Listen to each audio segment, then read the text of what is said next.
Jesus loves me, this I know, for the Bible told me so. Remember the lyrics from that little song we heard as little children? A simple little saying, but profound and life-changing truth. To really know, not just know, but believe that God loves us lavishly, unconditionally, unfailingly. It's the most important life-changing truth we can ever believe. And it's essential, not just know it intellectually as a spiritual truth, but to believe it in our heart where it travels that 12 inches from our brain to our heart and soul. The teaching in this spiritual segment is important. It's essential as a woman of faith to integrate into this lifestyle journey that you're on. What does the love of God have to do with your love of food, or your battle with food, or your challenge with your health and changing your habits?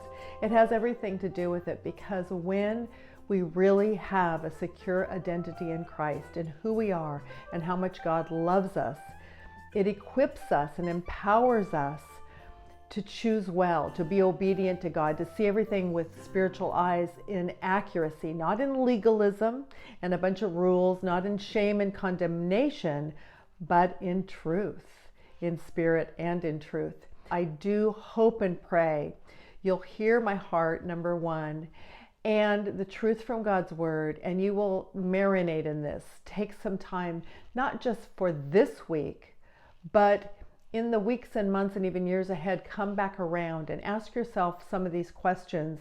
Spend some time with a prayer journal and asking the Lord to reveal truth to you.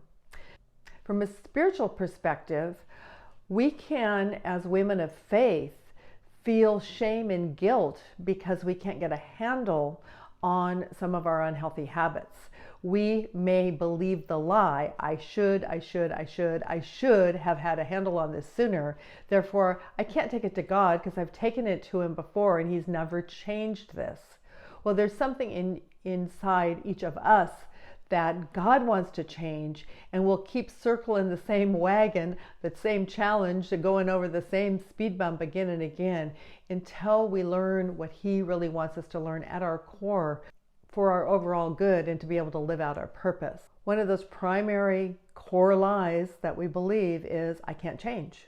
I'm going to fail again and again. And if you think of it from a spiritual perspective, as a woman of faith, if you have faith in Jesus Christ, when you believe that, you are essentially saying to God, I don't believe you have the power in my life for me to change. In other words, somehow I'm disconnected from you. This cannot be done. And the truth of the matter is, it probably cannot be done in your own flesh, but it can be done when you plug into the power of God. I mean, think about it. The Word of God tells us that when we come to have a saving faith in Christ, the Holy Spirit comes to live in us. The same power that rose Jesus from the dead lives in us. We have access to that same power. But we run around like we're powerless because we don't know how to plug into that power. Most of you have a power vacuum, I'm sure, in your home. You don't ever get out that vacuum and run around the house pushing it around without plugging it in and turning it on. But that's essentially what we do so often in our lives. It's maybe not as simple as just plugging in a plug, because we have to learn and understand what it means to be plugged into God's power. And that's part of our walk with him, our relationship with him. But as we pray and surrender and read God's word and let that living and active word that we talked about last module really activate in our life, slowly but surely that power starts to activate in us and we start to see real and lasting change. We fail often as women of faith, as women of Christian faith, because we walk in the flesh a whole lot more than we walk in the spirit. Truth of the matter is, and I'll just use myself as an example, if I were to have a walking meter, a godly walking meter that measured if I was in the spirit or in the flesh any given time of the day, I bet you anything, I'm in the flesh 75% of my waking hours. Not necessarily doing bad things.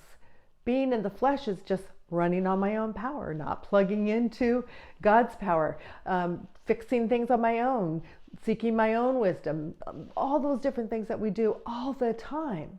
But the truth of the matter is we don't have to live that way.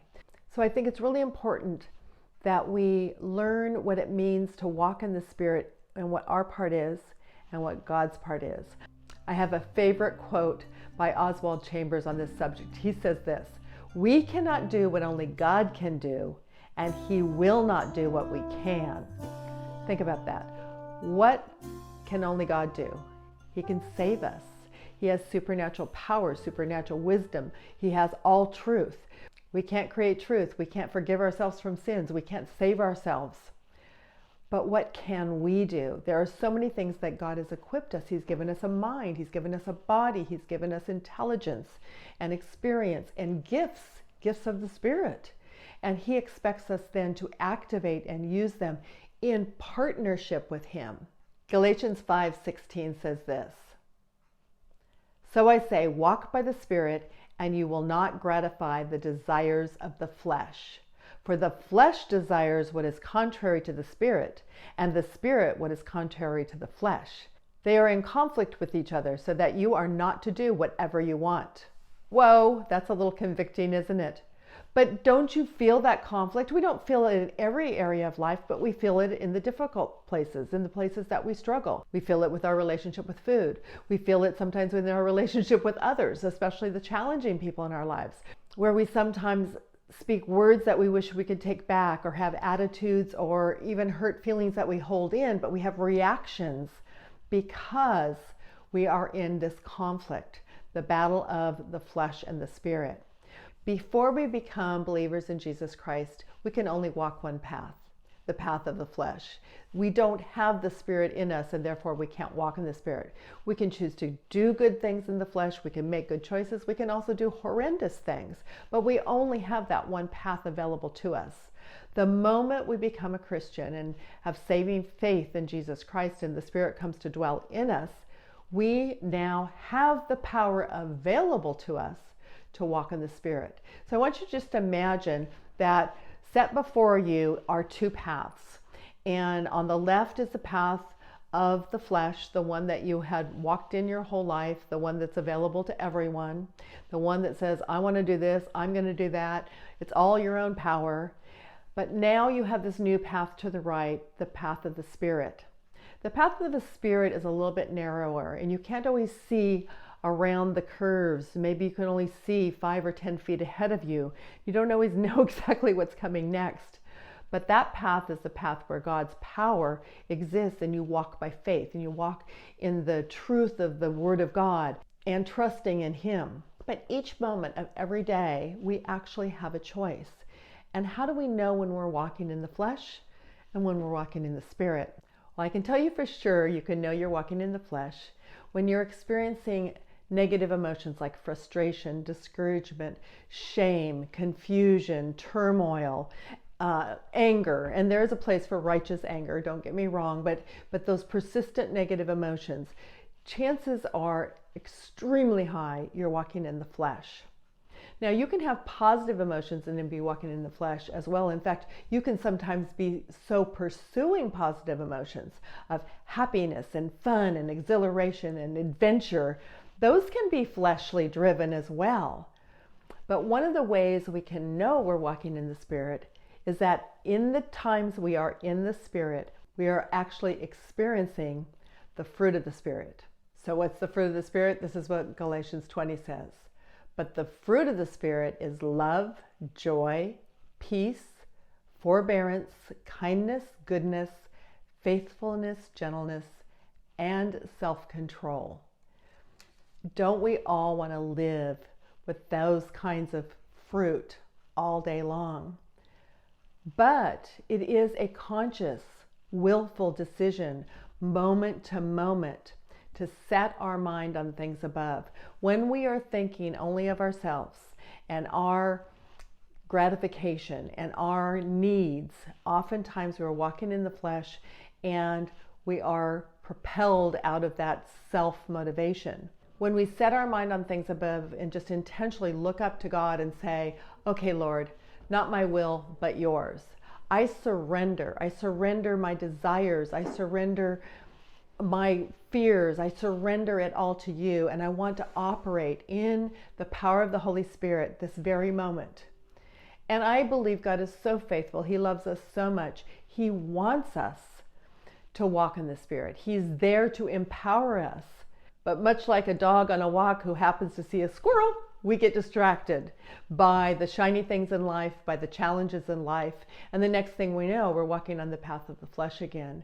So I know in my own life, this is forever a daily practice that I fail at continually, but I do get a little bit better week after week, month after month, as I get better and better at identifying the times I'm walking in the flesh, letting those triggers of negative emotions, negative experiences really remind me, Danna, you're walking in your own power. So as an example, just food being the most simple one, since so many of us battle with it, there you are facing off a temptation again, and all those words are coming up. I deserve this. I'm so deprived if I don't have this and everybody else does. In that moment, you are not walking in the Spirit, because all those negative emotions are not producing positive, good fruit in your life. It's not giving you joy or peace. It's not helping you to be kinder or have perseverance. And so simply what we do in that very moment is say, Lord, I don't want to live in my own puny power, always fighting the battle of self-discipline and believing lies that I'm deprived. I want to honor you and glorify you in my lifestyle.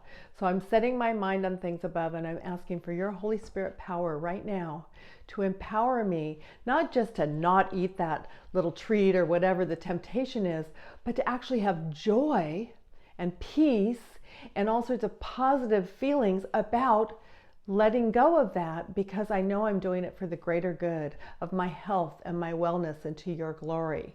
Because we've looked at the scripture before from 1 Corinthians 10 that says, whether you eat or drink or whatever you do, do it all to the glory of God. And that's the choice. That's why we choose impactful, powerful scripture to help us each time we slide into the flesh and we want to redirect and take that U-turn and go back into the path of the Spirit. We have to use the Word of God and prayer and just willful choice to set our mind on things above. Start just asking the Lord to help you be very mindful and aware of when you're sliding into that path of the flesh, and teaching you in your particular circumstance how to walk in the power of the Holy Spirit more and more each day.